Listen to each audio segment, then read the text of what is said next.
mga kaibigan, magandang araw and welcome dito sa ating video. My name is Mary Ann Bonbon. Sobrang tagal po natin na hindi tayo nakapagsagot ng mga comments dito sa ating YouTube at nakagawa ng mga tutorials. Dahil nga sa sobrang busy na rin natin, itong mga nakaraang araw, marami tayong mga pinagkakaabalahan at marami tayong mga ginagawa. So for today's video, sasagutin ko lahat ng mga katanungan na nababasa ko sa comment section.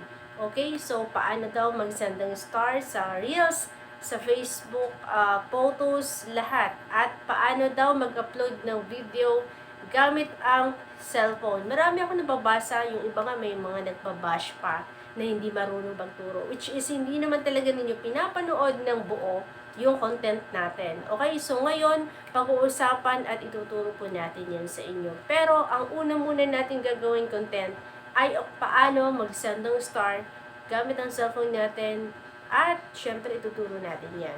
So tara, doon na tayo sa cellphone natin. Ayan mga kaibigan, dito na tayo sa Facebook account natin.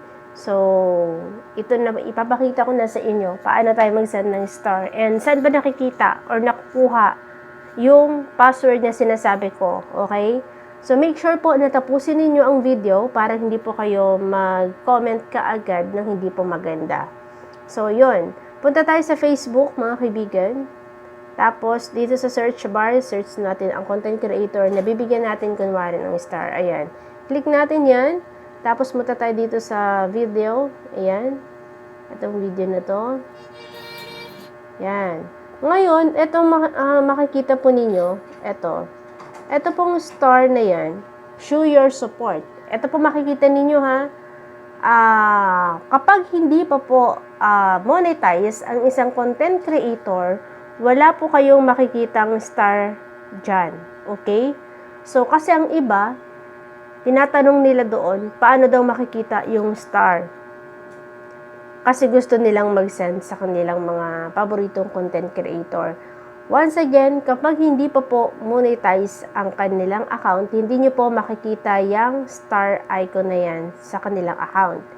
Next, once na gusto po ninyong mag-send ng star at wala po kayong star na nabili, ang gagawin nyo lang, i-click nyo lang yan. Yan. Wait lang. Click nyo yan. Tapos, di ba wala kayong star? Bibili kunwari kayo. Ang gagawin ninyo, i-click nyo po itong buy star. Okay? Nakita po ninyo, ito. Ito po ang i-click ninyo. Yan. Yung buy star na yan. Click nyo yan. Tapos dito makikita ninyo ang star na pwede ninyong bilhin.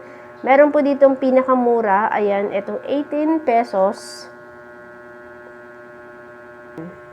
Itong 18, tapos merong 55, merong 84 hanggang sa malaki. So, ngayon, ang gagawin natin, kunwari ito, 18 pesos lang. Ito na, makikita po natin.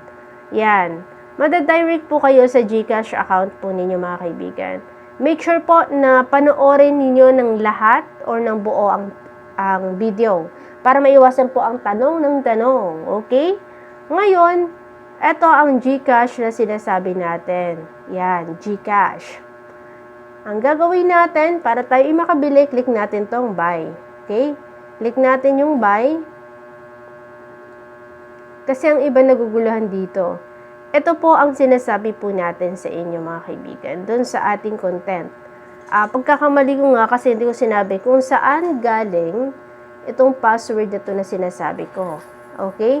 Once na en-enter nyo po yan dyan, yung inyo pong Gmail address na nakakonect doon po sa inyong Google Play Store, dito nyo po i-enter ang password para kayo po ay makabili ng star. Okay? So, tayo po ay bibili ng star, mga kaibigan. Sana po malinaw Pag en-enter ko po dito, kunwari ang aking password, i-click ko na po yan, yung verify. Okay? I-click ko na po ang verify, mga kaibigan. Yan. I-click ko na po ang verify. Then, papasok na po ang ating biniling star dito. Teka. Dito na po siya papasok. Dito na po siya papasok, mga kaibigan. Okay? So, I hope na nakatulong po sa inyo yung video na to and nasundan po ninyo. Alright?